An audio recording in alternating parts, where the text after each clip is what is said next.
In today's video, what to do with the 30 seconds before attempting your sight reading.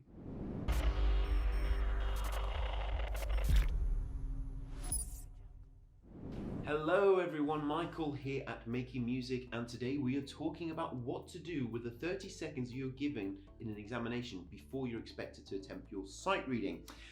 What I'm going to do is I'm going to go over a bit of a list for you of what I would make sure I do before I even attempt to play any single note. Before we get into it, as well you know, there's a million ways to play music and a million ways to go about it. My advice is based on my education, bachelor's degree from Trinity, master's degree from Royal College, and I've been playing and teaching professionally for over 20 years. Hope you find something you like. If you don't, do you know what, that's cool as well. Whatever you do, please let me know your thoughts, like the video, and even better if you would subscribe. Righty ho then. So yes, I know, sight reading, love it or hate it, get over it, it's here to stay, so you might as well learn to love it. It's actually one of my favourite parts of the exam. I never was before, but I love sight reading now. It's great. I love being able to pick up a piece of music and make a good go at it. So if you're one of those people who are not very keen on sight reading, I would suggest you try and make friends with it, because it is actually a really useful skill to have. Anyway, today we are concerned about your grade examination. So you have played through your scales, you have played through your pieces, and now it's time for the dreaded sight reading. And what happens is the examiner will come along and say, I'd like you to play number 17, please. I don't know what accent that was, I don't know what accent they have.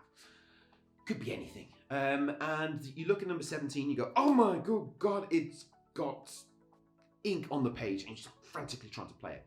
That's what most people do. They immediately start to try and play it. Wrong, wrong, wrong. I'm sure it worked for somebody, as I said before, million one ways and all that. I'm sure it has worked for somebody, but is there a better way? I think there is. Okay, so what you should do is the examiner puts it in front of you and says, you now have 30 seconds. Okay, great. What should you be looking at? The first thing I always say is look at the key signature. What key are we in? I appreciate for the lower grades, like for grade 1 piano, for instance, it's not going to be as taxing to figure that out, so you're probably going to end up in your hand position. You don't need to move an awful lot from there anyway, so pretty straightforward. For the higher grades, it becomes more and more and more important. So you look at the key signature, 4 sharps for instance. Oh, we're in E major, or maybe C sharp minor. Some people put more emphasis on distinguishing whether it's a major or a minor key. For me, yeah, okay, just have a bit of an open mind. But the most important thing, I think, is basically working out your territory, your map, if you like, of where you're going to be playing. So if it is E major, for instance, or 4 sharps, we don't know yet, I would quickly, in my mind, over the keys, just do a little scale of E major up and down, just so I've worked out my territory. On the bassoon, I would quickly finger a scale, a couple of octaves of E major, just to make sure I'm comfortable where I am in my territory, if you like. So now I know my playground, now I know where I'm going to be playing. That makes a huge difference, okay? If you want to really drill down into, whether we're in a major or minor key, you can do things such as checking out what note you're starting on, what note you're finishing on. You can also check out, if particularly if it's a piano piece, are there any chords, any particular giveaways where that is concerned? And the last one, which is probably the biggest one, is look out for the accidentals around the 7th. So if it's C sharp minor, go to the 7th note of the scale. Is that been sharpened up? So in this case, it would be a B sharp. Yes, you can get B sharps, people. Right, so before anyone writes in, B sharp is the same mad thing. Not exactly. Anyway, yes and no. Look, we'll just leave it at that, okay? There's a whole nother debate, not time for that in this video. So that's how it would, that's the first thing I'll do. Make sure you know what key you're in, what your territory is. The next thing that I would make sure that I had a look at is the time signature. So we're going from key signature to time signature. Haha! What is it? Is it 2/4, 6/8, 9/8, 16/8? Oh, I wouldn't want to do that one. 7/8? Why not? You can do. What are you going to count? So that's important to have a look. So look at the groupings of the notes. How's they generally grouped? Particularly if it's 7, that's going to be a bit more tricky. It's going to be 2/2 and a 3, or 3/2/2, something like that. Generally speaking, for something like 4/4, which particularly for the lower grades, it's going to be 2/3 or 4/4. That's basically that's going to be a bit more straightforward, and you're just going to make sure you're subdividing. So if you're doing 2/4 piece, 1 and 2 and 1 and 2 and, make sure you're always subdividing. Gordon, if you're watching, thank you. I took that one to heart. Gordon was my contrabass teacher at Trinity. Hope you're well, my friend. The next thing, which is very much related to the time signature, is the tempo marking. Obviously, if it says presto and you have a bunch of minims or half notes from our friends over on the other side of the Atlantic, in your 4/4, then it might actually be better off counting it in 2. Also, on the flip side, if it says adagio and you've got a lot of semi-quavers, that would be 16th notes for you guys, and it says adagio, you might actually want to subdivide it further than just into the 8th notes. Okay, so you pay attention to what they say in terms of the tempo marking. Very, very important. So what are you going to count? Is obviously very important, and making sure that you're doing the right tempo. Now, another little trick that I have for deciding on how fast you actually want to go with a piece is look out for the tricky bit. What exactly is the tricky bit? Well, that's, don't really know actually until you try it. But generally speaking, if you're doing something which is, let's say, a bit faster, something like an allegro, for instance, it says allegro, and it starts off pretty slow, but then you see all the semiquavers down here. Look at the semiquavers, get an idea in your head how that might go. Maybe even play that out. That should be all right, and let that judge how fast you want to go. And let me give you an example. I think we're all familiar with Pachelbel's canon. And we'll know it starts off pretty slowly, longer notes, minims, again, half notes, dun, bum, bum, bum, etc., etc. You know how it goes. But we also know that later on in that same piece of music, it goes a bit faster than that. Now, if you've gone too fast at the beginning, hey, this is easy. I don't want to sight read that fast, do you? Alright, so just bear that in mind. If you've got longer notes, look ahead. Scope out the whole piece. Make sure you're not going too fast, because when you get to that fast bit, you're going to need to slow it down, and that's probably not what you want to be doing in the exam. Now, the next section is look out for the features. What is the examiner looking for? He has given you this piece of music. Can he test every single thing possible ever under the sun? No, not possible. If you, let's say, pick dynamics, they could maybe test your range of dynamics. How loud and how soft can you go? Okay, so you can do that. Or articulation, some nice legato sections followed by some dispersed with some staccato sections. Yes, absolutely. You can do that, but to do all of it in one go, probably going to be a bit of a tall order. So there's normally going to be 1 or 2 things that they're going to be looking for, and this is where it's really important, or I think it's really important, to look for the specimen tests that the examination boards will provide for you. Now, they will often be really obvious. I was going to say subtle. I didn't mean subtle. I mean obvious in what they're looking for. So they might come up with words at the beginning of their saying stealthily. How do you play something stealthily? You probably want to think of our cartoon, you know what I mean? Saying like, so quite abrupt endings and it's got to stop. It might also say rubato, which is a bit more traditional marking at the beginning. So if it says rubato, well, hang on, you got a bit of license here to play with the tempo. They're checking that out. Can you do that in a sight reading thing? Sight reading test. So there'll often be some clues there for you to pick up on, which the examiner's looking for, and that's what they're hoping that you can bring out of it.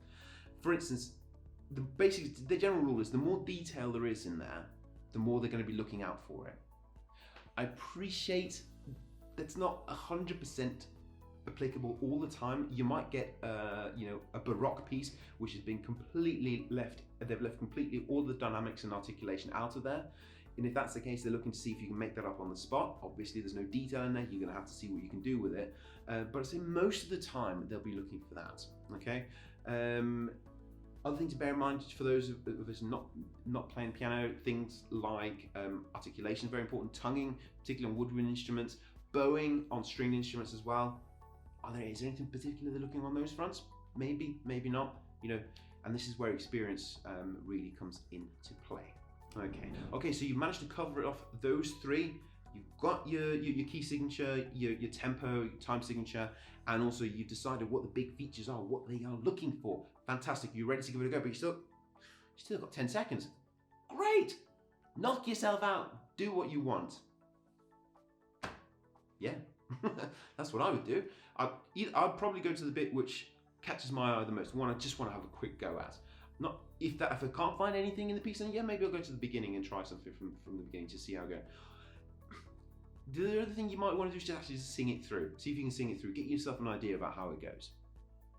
On the piano, maybe just play one hand or something. But anyway, you've got you're ready, you're good to go, and here you go. Examiner goes, thank you, your 30 seconds is up. You may start when ready, okay? You might just want to quickly just adjust the music a little bit. Okay, here we go.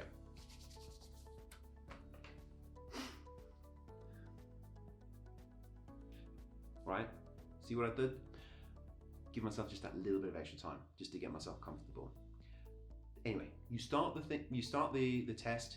What do? Keep going. Whatever happens, keep going. What you have to remember is that a sight reading test is not an exercise. It's a performance. You have to treat it as if it's a performance.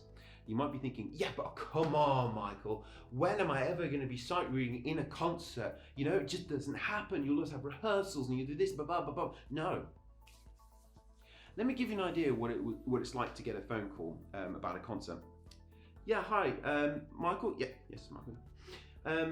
We've got a concert on Saturday, rehearsal at 3, concert at 7:30. It's on Mars. Can you make it? Yeah, okay, just tell me how to get to Mars. Yeah, just take the train. Okay, cool, sure, I'll bet. What are we playing? Oh, just some light classics. Okay, great. How much are you paying me? £1 million. I'll definitely be there now. See you then, bye-bye. Okay, so they've just called me up on Saturday. I've got a concert. When is the first time I will have seen that music? 3 o'clock. I'll be sight reading that first rehearsal. Do you really think I'm going to get that much practice done between that rehearsal and the concert at 7:30? We're going to basically manage to get through the program, do a couple of little bits and pieces, and then it's concert time. So yes, you are going to be expected to sight read. I always did find it funny when they say, oh, just some light classics.